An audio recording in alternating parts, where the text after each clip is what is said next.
네, 안녕하세요. 지난 시간에 이어 대한민국 최고의 강연 최강 1교시에서 강연을 맡은 진화학자 장대익입니다. 지난 강연에서 저는 인류가 어떻게 유일하게 수많은 동물들 중에 유일하게 문명을 만들게 되었는지 이 부분에 대해서 같이 생각을 해봤습니다. 현대 과학은 인간의 초사회성, 다시 말해서 인간의 배려심, 인간의 공감력, 인간의 다른 사람의 마음을 읽는 능력, 이런 인간의 초사회성이 문명을 만드는데 중요한 정신적 조건이 되었다. 그리고 다른 동물들은 그걸 하지 못했다라고 말씀을 드렸고요. 인류의 미래가 어떻게 이 초사회성 때문에 복잡해지게 되었는가, 이런 문제를 인공지능과 관련해서 말씀을 드렸습니다. 이번 강연에서는 지금 저희가 고통받고 있는 이 코로나19 사태라고 할 수 있겠죠. 팬데믹 시대에 어떻게 인간의 본성을 잘 길들일 것인가, 인지 능력 면에서, 정서적인 면에서 어떻게 이 난관을 잘 헤쳐나갈 수 있을 것인가라고 하는 주제를 가지고 인간 본성의 관점에서 말씀드리도록 하겠습니다. 그래서 오늘의 주제는 팬데믹 시대의 인간 본성 길들이기입니다.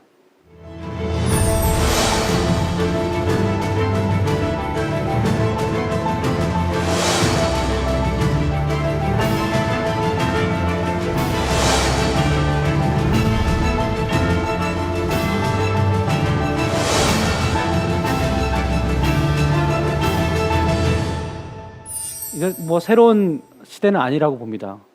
과거에도 팬데믹의 역사는 있었으니까요. 하지만 이 코로나19라고 하는 새로운 팬데믹 시대에 우리가 어떤 인간 본성을 어떻게 길들일 것인가, 인간의 인지 능력, 인간의 공감 능력, 인간의 어떤 다른 집단을 향한 어떤 혐오감, 배제감, 그리고 이런 어떤 경멸, 이런 것들을 어떻게 하면 잘 길들일 수 있을까? 이것이 오늘의 큰 주제라고 할 수 있겠습니다. 팬데믹 시대에는 인포데믹이 일어납니다. 다시 말해서 팬데믹은 인포데믹을 일으킨다고 할 수 있겠죠.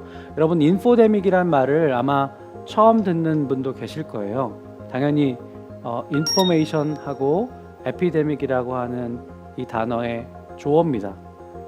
사스가 처음 나왔을 때 사스의 어떤 그 어마어마한 전염성 때문에 사람들이 정말 우왕좌왕했고 패닉 상태에 빠졌죠.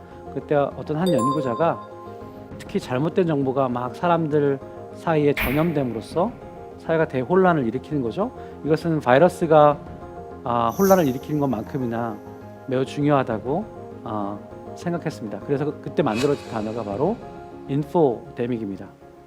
팬데믹이 어떻게 인포데믹을 만드는지를 한번 살펴보도록 하겠습니다. 여러분도 아마 기억나실 텐데요. 소금물이 이 코로나 바이러스를 퇴치한다고 그렇게 믿고 있는 어떤 교회가 분무기로 이제 소금물을 입에다 뿌리는 그런 의식 같은 걸 함으로써 집단 감염이 일어났었죠. 지금은 당연히 우리가 이 소금물이 이 바이러스를 막는 데 도움이 된다라고 생각하는 사람 아무도 없습니다만, 그 당시 코로나 바이러스에 대한 정보가 그렇게 충분하지 않았을 때는 어떤 집단에서는 이런 비슷한 일들이 벌어졌습니다. 그래서 집단 감염의 원상이 됐었죠. 저런 현상은 잘못된 정보가 적어도 저 공동체 안에서는 진실로 받아들여져서 엄청나게 퍼짐으로써 결국 그 바이러스에 감염된 사람들이 또 사회에 나가서 또 사회에 피해를 준 그런 사건이라고 할 수 있겠죠. 이것이 바로 우리가 경험한 인포데믹의 한 사례라고 할 수 있습니다. 도대체 우리는 왜 정보가 불확실할 때 혹은 정보가 확실하다 하더라도 다른 사람이 우길 때, 다른 사람이 이것이 진리라고 말할 때 왜 영향을 받는 것일까요? 우리는 주관을 가지고 이렇게 사태를 잘 판단할 수 없는 것일까요? 다른 사람의 의사결정에 우리가 어떤 영향을 받는지에 대한 아주 흥미로운 연구들은 굉장히 많습니다. 그 중에 대표적인 것이 바로 동조 실험입니다. 하버드 대학의 심리학자인 솔로몬 애쉬라는 연구자가 1950년대에 이런 실험을 했습니다. 맨 왼쪽에 있는 선분을 한번 봐보시죠. 그 길이를 잘 보시고요.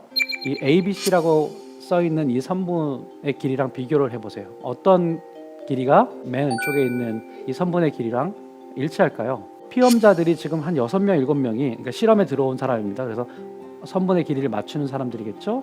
이런 사람들이 지금 저기 있는데 저 오른쪽 위에 있는 가운데 있는 사람을 한번 잘 보시면 뭔가 골똘히 보고 있죠. 사실 우리가 자세히 보지 않아도 당연히 A라고 맞춰야 될 겁니다. 그죠? 뭐 이거는 어떤 교육을 받았든 간에 상관없고요. 누구나 눈에 보이는 대로 얘기한다면 당연히 A라고 얘기할 수 있겠죠. 자, 근데 어떤 일이 벌어졌냐면요. 눈이 뚫어져라 보고 있는 저 사람을 제외한 모든 사람들이 다 지금 일종의 짜고 치고 하는 겁니다. 다 조교들이에요. 저 사람만 실제로 실험에 들어온 거죠.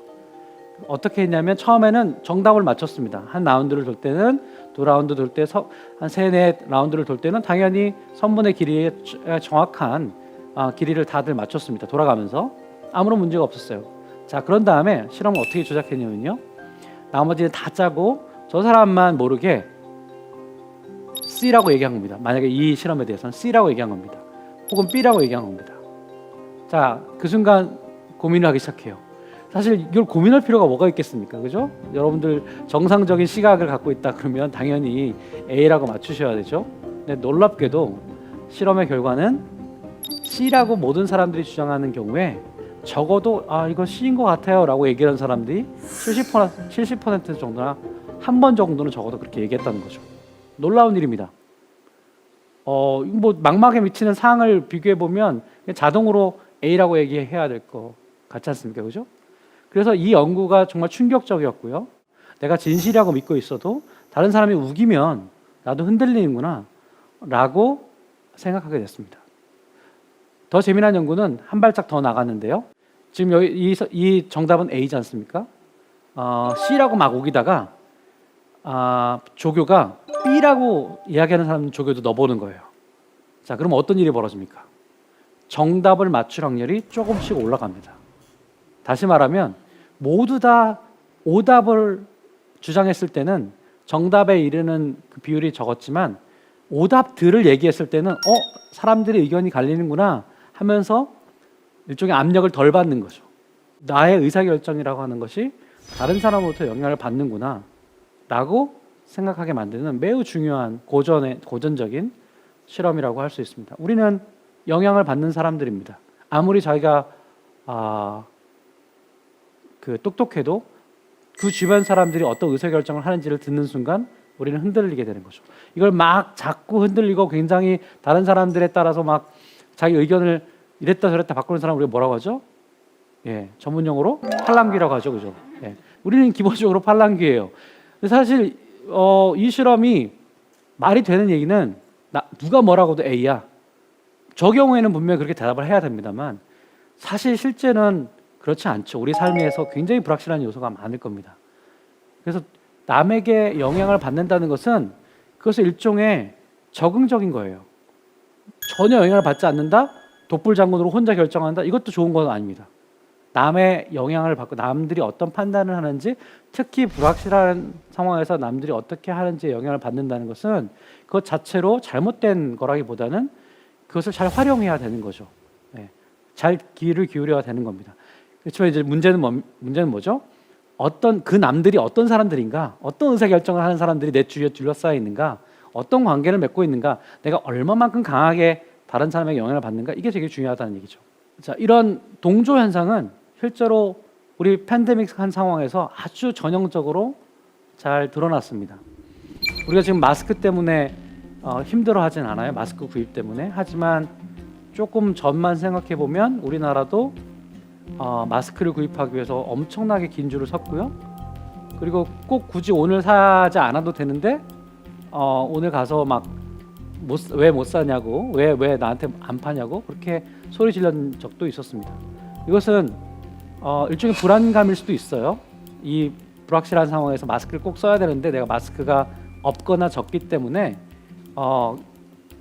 그걸 사야겠다라고 하는 욕망일 수 있습니다만, 또 한편으로는 굳이 내가 지금 시점엔 필요하지 않아도 남들이 사니까 나도 저 줄을 서 있는 거죠. 불안한 거죠. 이것도 일종의 동조 현상이라고 말씀드릴 수 있습니다. 우리는 이제 더 이상 마스크 대란은 없고요. 그리고 우리는 그 문제를 아주 선진국답게 해결했죠. 우리나라에는 그 어디도 이 코로나19가 터진 다음에 백화점이나 아니면 슈퍼마켓이나 이런 큰 상점에서 물건이 동나는 일은 없었습니다. 근데 가까운 일본, 그 다음에 멀리는 미국과 유럽을 보면 뭐 마스크는 말할 것도 없고요. 특히 화장지 같은 것이 동나는 기현상이 벌어졌죠. 여러분, 화장지가 왜 필요할까요? 이 코로나 사태가 오면 왜 화장지를 그렇게 사재기를 해야 했을까요? 마스크의 필터와 화장지를 만드는 그 재질이 똑같은 것이기 때문에 결국 나중에 화장지가 부족한 사태가 벌어지게 될 것이다 라는 그런 루머가 돌았습니다. 그래서 많은 사람들이 당장 필요하지도 않은 화장지를 이만큼 쌓아놓고 그걸 뭐 자랑해서 인증샷을 하기도 하고 나는 안전하다 이렇게 얘기하기도 했었죠. 점점 그런 현상이 줄어들긴 했습니다만, 이것도 잘못된 정보가 다른 사람에 의해서 진실로 받아들여지고 그것이 전 사회에 퍼지게 되는, 그 공동체에 퍼지게 되는 동조 현상의 한 사례라고 명확하게 말씀드릴 수 있겠습니다. 그런데다가 우리는 어느 순간 우리가 좋아하는 사람들과만 이야기하기 시작했어요. 특히 이것은 SNS가 발달하게 되면서 급격하게 벌어지는 현상이기도 합니다. 여러분들이 만약에 정치적으로 보수이거나 정치적으로 진보인 경우에, 예를 들어 제가 보수라고 칩시다. 진보에서 무슨 얘기를 하는지 여러분 잘 듣나요? 여러분이 보수라면 여러분 주변에 진보적인 성향을 갖고 있는 사람들을 가까이 두나요? 잘 그렇지 않죠. 그게 고착화되면 우리가 뭐라고 얘기하냐면 그걸 양극화라고 얘기하죠. 자, 이거를 심리학에서는 반향실 효과, 에코 체인버 효과라고 얘기합니다. 다시 말하면 내가 목소리를 내요. 근데 그 목소리가 다시 나에게 돌아오는 거죠. 반향을 나에게만 해주는 밀폐된 공간에 있다고 생각하시면, 내가 얘기를 많이 하지만 그 얘기를 듣는 사람은 결국 나인 거예요. 비슷한 성향을 가진 사람들끼리만 이야기를 하게 되는 거죠. 왜 그렇게 비슷한 사람하고만 서로 얘기를 하게 될까요? 우리가 만약에 특히 이렇게 불확실한 상황에서 다른 얘기를 듣게 되면 불안해지는 거죠. 그래서 자기가 믿고 있는 믿음과 일관적인 이야기를 하는 사람들에 대해서만 정보를 받아들입니다. 그게 되게 심리적 안정감을 주는 거예요. 다른 얘기를 한다 그러면 그게 정말 그래? 라고 인지적 부담을 가지고 그걸 검토해 봐야 되는 거죠. 이런 상황에서는 부담을 줄이는 방식으로, 일종의 인지적 구두쇠 같은 거죠. 그런 어떤 부담을 줄이는 방식으로 우리가 사고를 합니다. 그래서 점점 더 우리가 같은 생각을 하는 사람들끼리 서로 와, 우리 잘났어, 우리가 최고야, 우리가 맞아라고 생각을 하는 거죠. 이런 현상을 우리가 반향실 효과라고 이야기합니다. 자, 또 그거를 더 부채질하는 현상이 있어요. 여러분 혹시 SNS 하시다 보면 여러분이 하나 뭐 상품을 백을 구입했어요. 그러면 그 다음에 SNS에 들어가서 막 보면 막 백들이 막 몰려오기 시작하지 않습니까, 그죠? 예, 계속 백 광고가 들어와요. 뭐 비슷한 상표 광고도 들어오지만 또 다른 상표 광고가 들어오면서 너 이거 관심 있지 않니? 뭐 한번 봐라. 뭐 세일도 하고 이런 일이 벌어집니다. 이건 뭐냐면 SNS가 사실 AI적인 기능을 하고 있는데요. AI가 여러분이 어떤 데 클릭을 했는지, 어떤 스토어에 가 있는 어떤 가게에서 무슨 물건을 샀는지, 온라인 구매에 해당되겠죠. 혹은 카드 내역 같은 것이 이제 정보로 전달되는 거겠죠. 그러면서 여러분의 선호를 파악하기 시작했어요. 아, 지금 이 아이디를 쓰고 있는 사용자는 50대 여성인데 명품백을 되게 선호하는 사람이고 지난주에 무슨 똥을 샀다, 뭐 이렇게 얘기하는 거죠. 네. 그렇게 되면 명품 광고가 막 몰려오기 시작합니다. 나는 어느 순간 나는 명품 광고 더 이상 받고 싶지 않은데, 나는 사실 명품 그냥 우연히 샀을 뿐인데 라고 해도 소용없어요. 계속 들어옵니다. 그럼 어떤 일이 벌어지죠? 내가 신경을 쓰지 않으면, 내가 뭔가 노력을 하지 않으면 계속 그 광고를 보게 되는 거예요. 자, 이걸 뭐라고 하냐면 필터 버블이라고 얘기합니다. 내가 그동안 과거에 했던 선호를 바탕으로 해서 필터링 해주는 버블들이 막 생기는 거예요. 그래서 내가 뭔가 굉장히 주체적인 사람처럼 보이지만 사실은 SNS 상의 나의 위치는 상당히 필터링된 위치에 있는 거죠. 내가 뭘 선호하는지를 그들은 알고 있습니다. 페이스북 같은 경우에는 여러분이 한 100번 정도만 클릭, 좋아요를 누르잖아요. 여러분의 배우자보다 여러분을 더 잘 압니다. 여러분의 배우자가 여러분이 뭘 선호하는지는 아는 것보다 더 잘 알게 추천을 해주죠. 300번, 400번, 500번 정도로 하면 여러분 자신보다 더 잘 알아요. 여러분 자신을. 이게 필터 버블 현상이라고 할 수 있겠죠. 이런 불확실한 상황에서 어떤 정보들을 수용하고 정보를 비판적으로 보고 혹은 정보를 거부하고, 이런 어떤 정보 처리에 굉장히 큰 영향을 준다라고 이야기할 수 있습니다. 여러분을 중심으로 두고 여러분의 절친들을 한번 생각해 보세요. 절친 5명. 제가 지난 강연에 말씀드렸던 비밀을 갖고 갈 수 있는 사람 한 5명 한번 생각을 해보세요. 자, 그리고 그 5명을 한번 배치를 마음속으로 해보시고, 자, 그리고 여러분들은 다 절친이니까 여러분들하고 그들과의 관계는 다 이렇게 연결되어 있을 겁니다. 여기 왼쪽을 보시면 다 연결되어 있죠. 자, 근데 왼쪽과 오른쪽의 이 도식의 차이를 한번 잘 보세요. 왼쪽은 그 친구들, 절친들끼리도 연결되어 있어요. 그죠? 그러니까 절친이 여러분을 중심으로 5명이 있다면 5명이 전부 다 서로를 잘 알고 심지어 다 좋은 친구들이다 라고 하면 어떤 일이 벌어집니까? 다 친 일종의 네트워크 형성되죠. 그죠? 다 친구니까요. 자, 근데 오른쪽에 있는 친구를 보세요. 친구가 5명이라고 치면, 지금 2명밖에 안 나왔지만 5명으로 치면 극단적으로 그 5명이 서로 전혀 모른다고 쳐봐요. 그럼 어떻게 됩니까? 이 네트워크가 닫힌 구석이 하나도 없죠. 다 열려 있어요. 자, 열린 네트워크, 닫힌 네트워크라고 봅시다. 이거를 이고 네트워크라고 얘기를 해요. 자, 누구나 이 이고 네트워크를 갖고 있어요. 여러분들 상상을 해보세요. 여러분 친구들이 서로 잘 아는지.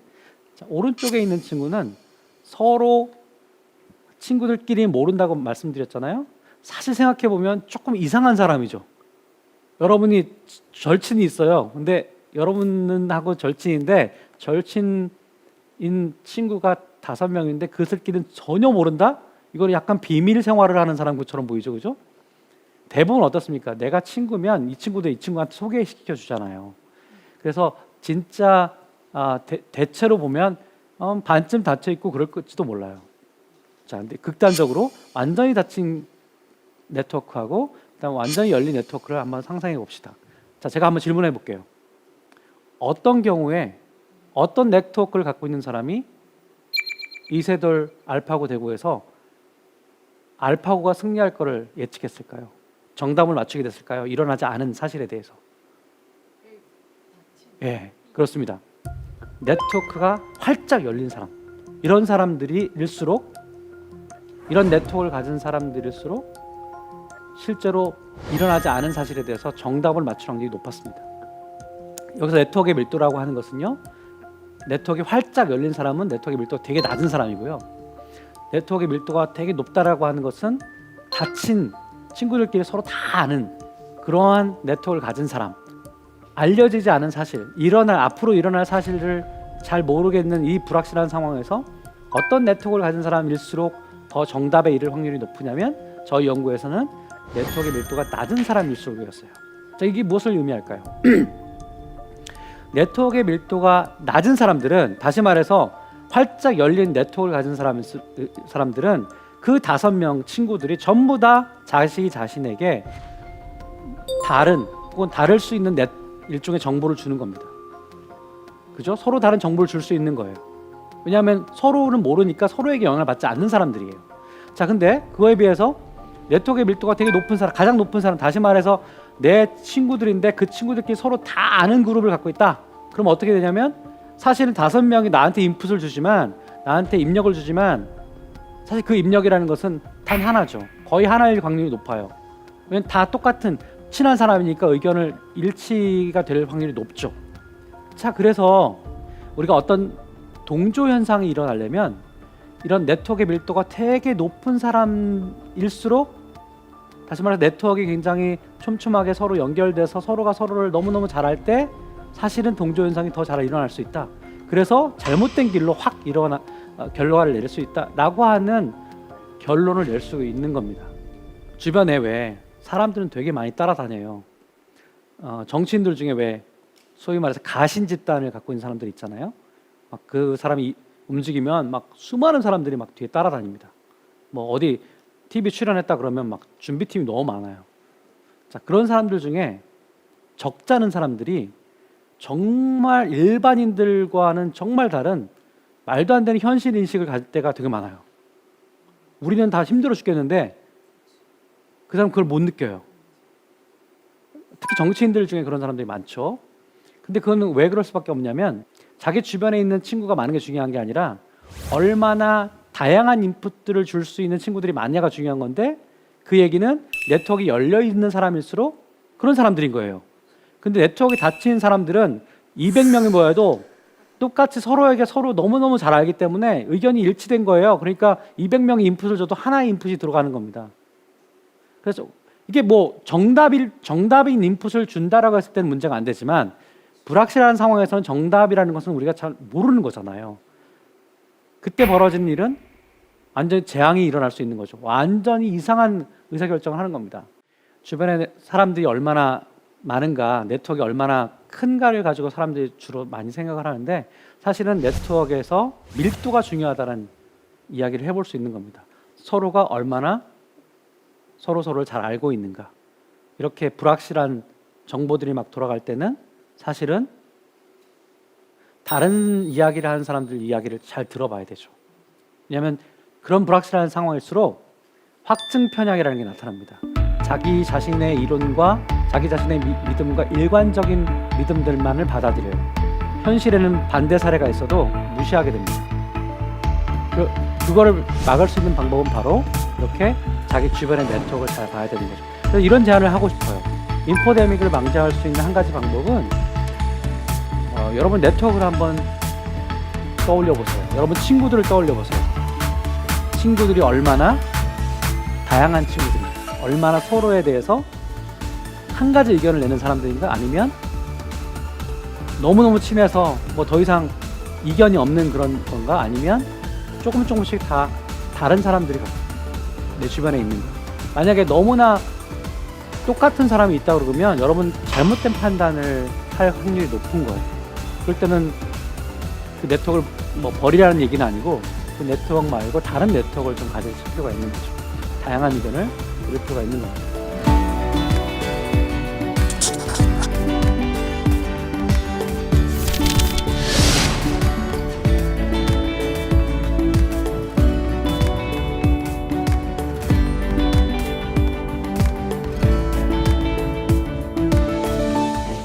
두 번째는 저는 정서적인 면을 한번 생각을 해봤어요. 감정적인 면을 한번 생각을 해봤어요.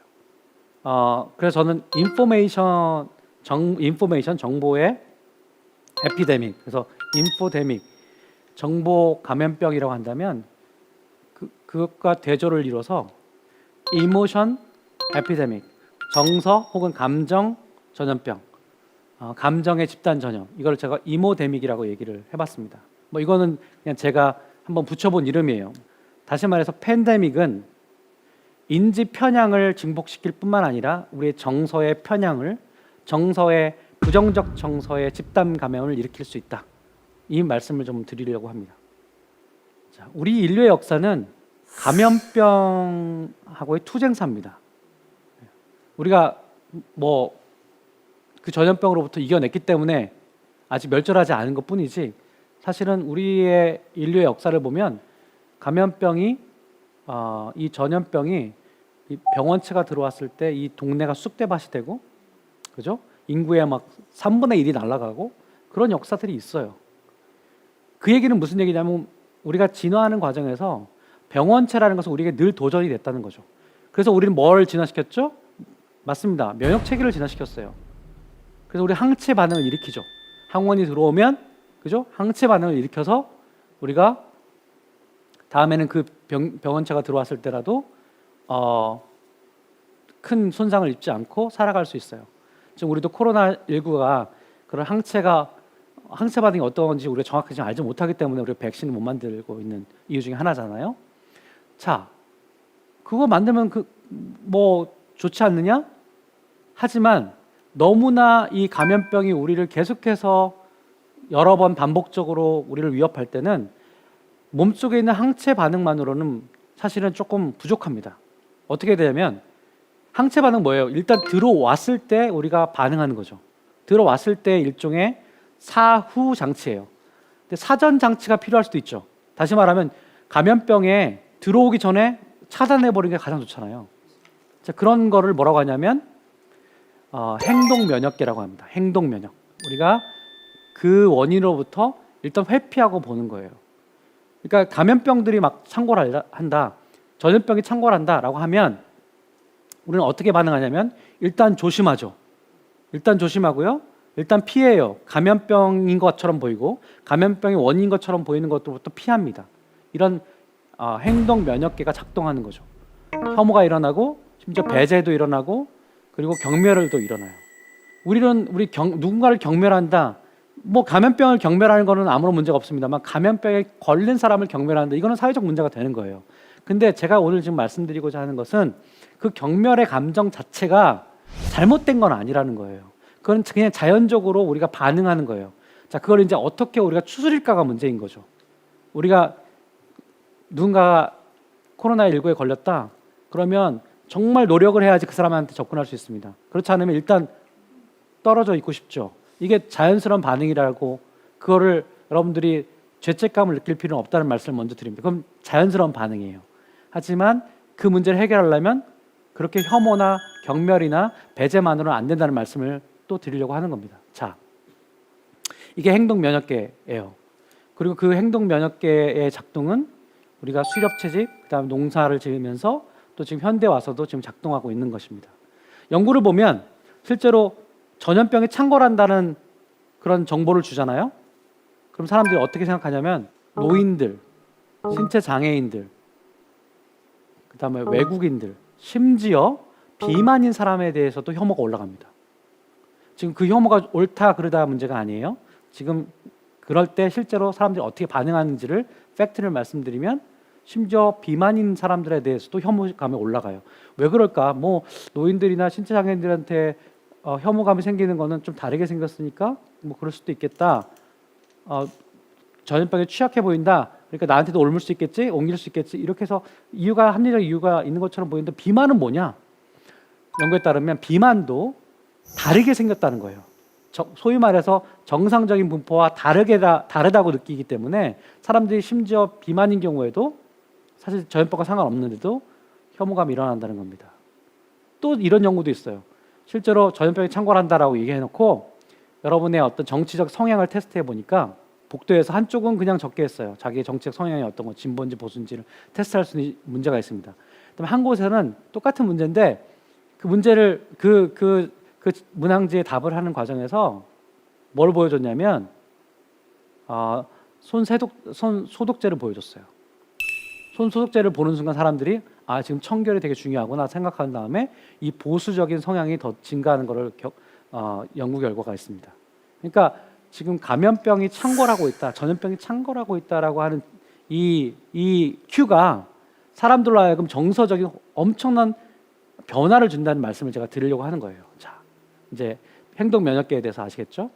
여러분들 기억나실 거예요. 사실 이 바이러스는, 코로나 바이러스는 우한에서, 중국 우한에서 나오지 않았습니까? 사람들이 어떻게 했어요?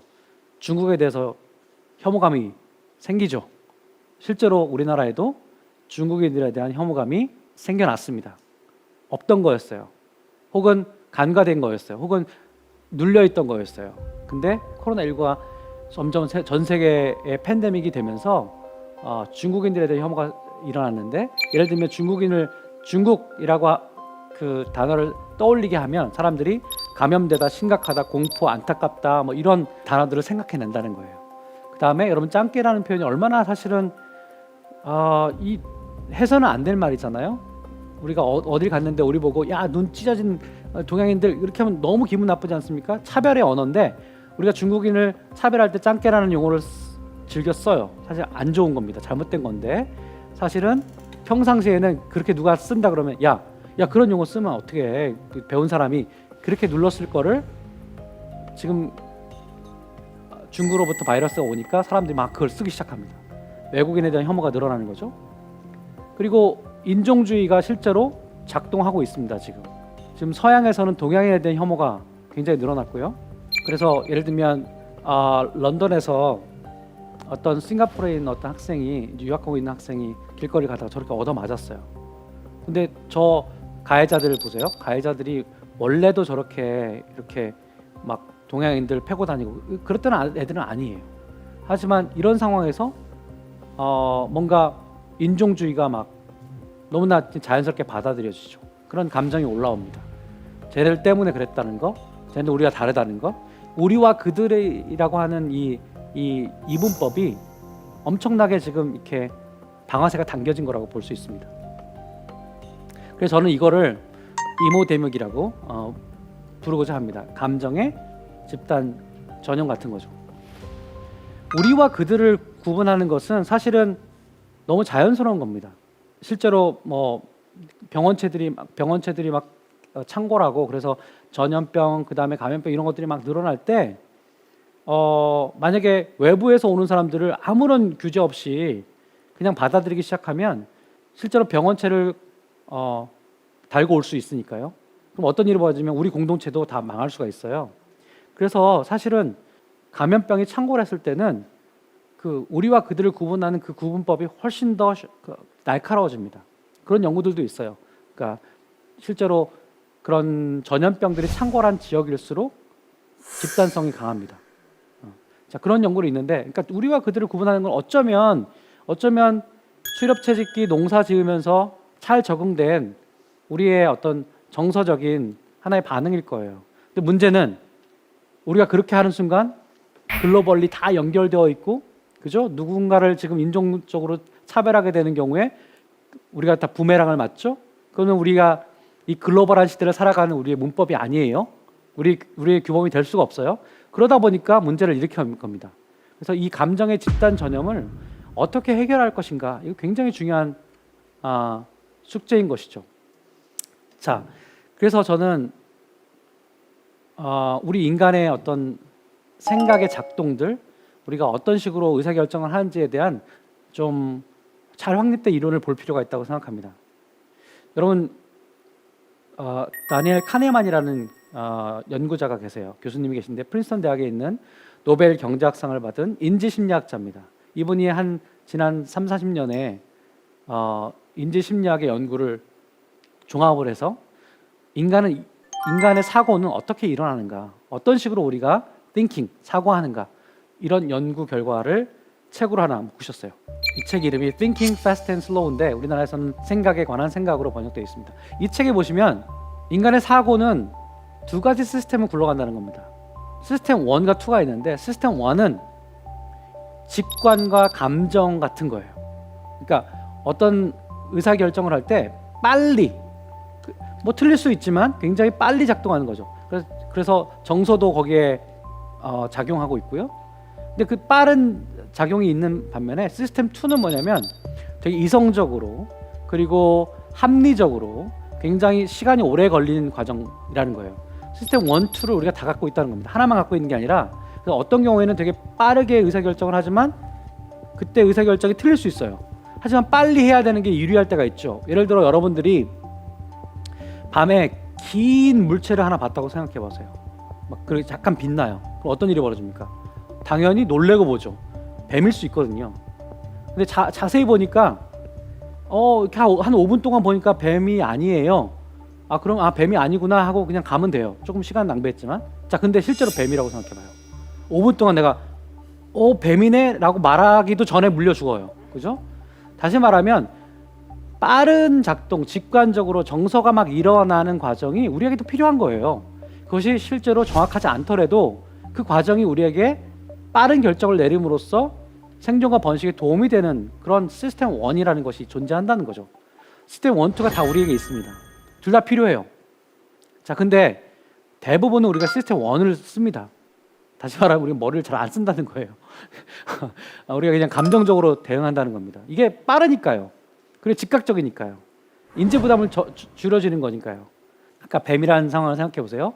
이 불확실한 상황에서 우리가 먼저 작동하는 것은 시스템 1이에요. 감정과 직관이에요.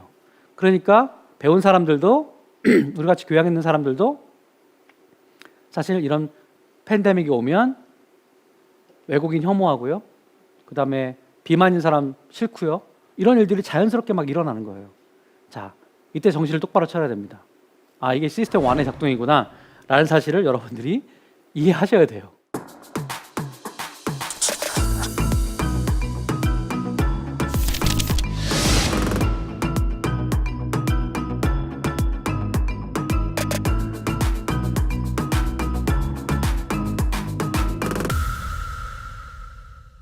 자, 그러니까 어떻게 막아야 되느냐.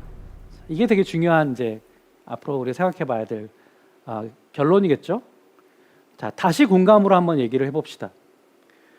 지금 이 팬데믹의 상황이라는 것은 점점 더 우리만, 너희들은 모르겠어, 우리는 살아야겠어, 그리고 다르게 생긴 사람, 다른 가치를 갖고 있는 사람, 이거 안 되겠어. 그래서 많은 학자들이 그렇게 얘기하지 않습니까? 팬데믹 시대가 지나가면, 다시 말해서 포스트 팬데믹 하게 한 상황에서 정치는 점점 더 국가주의로 갈 것이고, 경제는 점점 더 보호무역적으로 가게 될 것이다. 자기 안으로 움츠려지는 거죠. 그동안에 인류가 발전했던 방향하고 다른 방향이에요. 일종의 공감의 구심력이 막 크게 작동하는 시기예요, 지금. 자, 그때 공감의 구심력, 원심력을 생각해 보시면 공감이 되게 중요한 이슈라는 거 아시겠죠? 자, 공감의 3단계를 다시 생각해 봅시다. 만약에 누군가 여러분 친구가 지금 코로나에 걸려가지고 병원에 격리된 상태로 치료를 받고 있다 그러면 사실 두 가지 정서가 막 감정이 일어납니다. 하나는 너무 안쓰러워요. 그죠? 공감 같은 거예요. 또 한편으로는 혐오. 거기서부터 친구를 만나고 싶은 생각이 없죠. 왜냐면 그러면 걸릴 수 있으니까. 물론 우리가 만나게 하지도 않지만 그렇게 친했던 친구를 잠시 거리를 두고 싶어요. 그죠? 이 두 가지 감정이 서로 싸우는 거예요. 자, 여기서 되게 중요한 게 그렇기 때문에 공감입니다. 이 친구를 만나지 않으면서도, 이런 거죠. 제일 좋은 거는 만나지 않으면서도 그 친구의 고통을 함께 할 수 있는 방법이 무엇일까? 라고 하는 것의 해결책이 사실 공감이죠. 공감을 창의적으로 활용하는 거죠. 만나지 않고도, 거리를 두면서도 사실은 사회적 거리를 좁히는 그런 방법이 뭐가 있을까? 이렇게 생각해보는 거죠. 자, 이게 바로 공감입니다. 역지사지를 해보는 거예요. 그 사람이 얼마나, 그 친구가 얼마나 힘들까? 얼마나 두려울까? 그죠? 그 다음에 감정이입도 해보는 거죠. 자, 이게 우리 팬데믹 한 상황에서 이모데믹을, 혐오와 배제, 타자에 대한 혐오와 배제, 경멸을 막을 수 있는 방법은 타자에 대한 공감밖에 없어요. 자, 이건 뭐냐면, 여러분 메르스 때 순창에 있는 장덕마을이라는 데가 있었어요. 메르스에 걸린 사람이 한 사람 있었어요. 저 동네에. 그러다 보니까 며칠 동안 그 지역을 완전히 봉쇄를 했습니다. 그래서 막 전국에서 막 라면 갖다 주고 막 그랬어요. 일부 통로를 통해서만 음식이 들어왔죠. 그러니까 저 동네가 아주 그 상황에서 메르스 때문에 엄청나게 고통스러웠던 거죠. 고통을 경험했던 거죠. 그분들이 나섰습니다. 그러면서 뭐라고 했냐면 확진자들을 낙인을 찍지 마라. 우리 동네가 그렇게 봉쇄를 당해 보니까 그 고통이 얼마나 큰지 알겠더라. 그러면서 힘내라 라고 공감력을 발휘하신 그런 일이 있었죠. 자, 여러분 달빛 동맹이라고 들어보셨나요? 대구에 확진자가 많았잖아요. 그래서 대구와 광주는 여러분 지역 라이벌이라고 해서 지역적인 색이 아주 강하고 서로 사실은 좋아하지 않는다고 알려져 있어요. 근데 광주에 있는 분들이 대구를 돕기 시작합니다. 대구 의료진에게 장어덮밥인가 이걸 보내고 응원하고 우리 동맹을 맺자. 달빛은 다른 대구겠죠? 빛은 빛골 광주겠죠? 그래서 서로 일종의 연합을 맺어서 서로 도와줬어요. 그리고 심지어는 대구 지역에서 발생한 확진자들을 광주에서 치료해줬죠. 되게 아름다운 광경입니다. 자, 이것은 그들의 고통에 함께하고자 하는 공감의 발현이라고 할 수 있겠죠. 대체로 이러지 않습니다. 대체로 우리 들어오지 마라고 문을 닫습니다. 근데 이거는 함께 해결할 수 있는 길을 보여준 거죠. 이 사진은 호주에서 동양인들에 대해서 야 니들이 바이러스야 그러면서 막 돌 던지고 막 때리고 했던 거예요. 그래서 우리는 바이러스가 아니다 그러면서 동양인들이 나오신 옆에 보면 호주 사람들도 같이 일종의 동참하고 있어요. 그래 너희 입장이라면 정말 지금 이 순간에 너무 괴롭겠구나. 우리가 나서줄게 라고 하는 거죠. 이것도 하나의 공감의 작용이라고 할 수 있겠죠. 이런 맥락에서 저는 사회적 거리두기라고 하는 이 캠페인에 대해서 취지에는 100% 당연히 동의하죠. 그리고 이건 정말 필요하고요. 자, 근데 저는 조금 이 용어에 대해서 불만이 있어요. 사회적 거리두기. 지금 제가 말씀드린 것은 사실 사회적 거리를 좁히는 방법 아니었습니까? 그죠? 공감을 한다는 것은 다른 사람의 고통, 타자에 대한 사회적 거리를 서로 좁히는 일이에요. 원래 사회적 거리라고 하는 개념은 내가 다른 사람에 대해서, 다른 집단에 대해서 우리 집단과 다른 집단이 얼마나 친밀한가에 대한 하나의 지표입니다. 우리가 그렇게 심리학에서는 그렇게 용어를 썼었어요. 사회적 거리가 좁다는 것은 서로 친밀하고 서로 관계가 돈독하다는 얘기예요. 자, 근데 우리가 어느 순간 사회적 거리라는 용어를 쓰기 시작하면서 약간 헷갈리기 시작합니다. 코로나19의 어떤 전염을 막기 위한 방법은 물리적 거리를 두는 거죠. 아주 명확합니다. 우리가 서로 떨어져 있으면 마스크 쓰고 서로 이야기하면 걸리지 않아요. 이거는 사회적 거리가 아니라 물리적 거리죠. 자, 우리는 오히려 사실은 이 물리적 거리는 넓히면서 사회적 거리를 좁히는 방식으로 우리 문제를 해결해야 된다고 봅니다. 그의 대표적인 예가 지금 노인들에 대한 얘기예요. 소외 당한 분들에 대한 얘기예요. 이렇게 얘기하지 않습니까? 코로나로 죽는 게 아니라 외로워서 죽겠다. 코로나로 죽는 게 아니라 굶어서 죽겠다. 이런 얘기를 하지 않습니까? 이들을 만약에 사회적 거리두기라고 해서 찾아가지 않는다면 이분들 정말 힘든 거죠. 외로움이라고 하는 것만큼 우리를 죽음으로까지 몰고 가게 하는 심리적인 어떤 상태는 없거든요. 외로움은 굉장히 중요한 겁니다. 그걸 빨리 벗어나게 만들어 드려야 되는데 그러려면 그 물리적 거리를 두면서라도 그 사회적 거리를 좁힐 수 있는 창의적인 방법을 한번 고안해 봅시다. 이렇게 얘기를 해야 되는데 지금 사회적 거리두기라는 말을 하니까 사람들이 헷갈리기 시작하는 거예요. 그럼 저들을 찾아가지 말라는 얘기인가? 그렇게 생각하는 거죠. 그래서 조금 용어를 이제는 완전히 바꿔야 된다고 생각하고 그래서 많은 언론에서 지금 그냥 거리두기라고 얘기하거나 물리적 거리두기라고 이야기하기도 합니다. 그래서 WHO는 공식적으로 물리적 거리두기라는 용어를 쓰자라고 제안하기도 했죠. 이 팬데믹 상황에서 전 세계가 이 문제를 해결할 수 있는 거의 유일한 해결책은 의도적으로도 우리는 사회적 거리를 좁히는 일이라고 생각합니다. 공감하는 일이라고 생각해요. 첫 번째 강연에서 얘기했던 사회적 지능을 발휘하는 거라고 생각합니다. 자, 그거를 어떻게 할 수 있느냐? 우리가 서로 만나면 안 되는데요. 서로 거리가 좁게 있으면 안 되는데요. 그걸 어떻게 할 수 있습니까? 자, 이게 바로 인간이 갖고 있는 놀라운 능력이죠. 여러분 SNS를 보세요. 우리의 과학기술을 생각해 봅시다. 우리의 과학기술을 활용하면 우리가 물리적으로 접촉하지 않고도 그 사람의 심리 상태, 그 사람의 어떤 건강 상태, 그 사람의 경제 상태를 더 높게 해줄 수 있는, 더 개선해 줄 수 있는 방법들이 얼마든지 있어요. 그 우리 인간만이 갖고 있는 능력이에요. 그것도 과학 기술을 갖고 있기 때문입니다. 여러분, 침팬지는요, 공감을 하기 위해서는 서로 만져주는 수밖에 없어요. 예. 근데 우리는 서로 만지지 않고도, 터치하지 않고도, 실제로 학교에 학생이 오지 않고도 그 학생에 대해서 학생의 고민을 들어줄 수 있거든요. 그 과학기술 때문입니다. 과학기술이 그걸 작동하게 하는 거죠. 가능하게 하는 거죠. 우리가 수많은 비대면 관련된 온라인 툴들이 있잖아요. 그걸 통해 할 수 있는 것이고요. 그 다음에 더 근본적으로는 정신적으로 우리가 공감력이 뛰어나기 때문에 그 일을 할 수 있다고 이야기할 수 있습니다. 많은 사람들이 포스트 코로나 시대에는 자국민주의, 그 다음에 보호무역, 그 다음에 새로운 민족주의 이런 것들이 막 발흥할 거라고 예측하고 있어요. 틀림없이 그럴 겁니다. 근데 결국엔 그걸 해결할 수 있는 방법은 공감이에요. 근데 공감을 하지 않으면, 공감의 환경을 유지하거나 더 넓히지 않으면 우리 인류에게 해답이 없는 거죠. 우리 인류는 바이러스에 지고 말 겁니다. 그래서 저는 이 팬데믹이라고 하는 상황이 어쩌면 우리 인류에게 새로운 단계로 도약할 수 있는 그런 계기를 주는 게 아닌가, 그런 생각이 해요. 어떤 공동의 적이 생긴 거죠. 인류 전체의 공동의 적이 생긴 거죠. 무슨 아시아와 이 뭐 유럽 간의 갈등이 아니라 사실은 공동의 적이에요. 우리가 다 이 문제를 해결하지 않으면 우리만 아무리 잘했다 하더라도 우리 여행 못 갑니다. 해외여행 못 가요.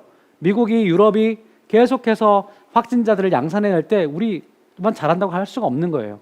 자, 이런 상황에서 우리가 취할 수 있는 최선의 방법은 결국 공감의 반경을 넓혀서 그들을 돕고, 확진자들을 돕고, 그 다음에 열악한 상황에 있는 사람들을 더 돕고, 함께 가는 수밖에 없겠다. 이게 바로 저의 오늘의 결론입니다.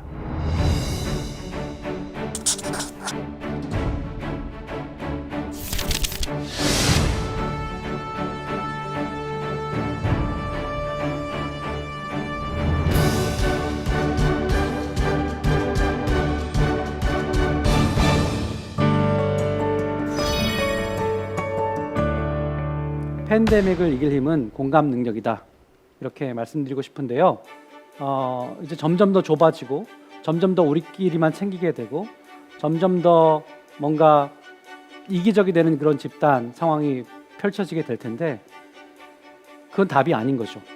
이 위기를 이길 수 있는, 한 단계 도약할 수 있는 힘은 바로 우리가 그동안 잘해왔던, 다른 동물보다 훨씬 더 탁월한 이 공감 능력을 적극적으로 활용하는 거라고 생각합니다.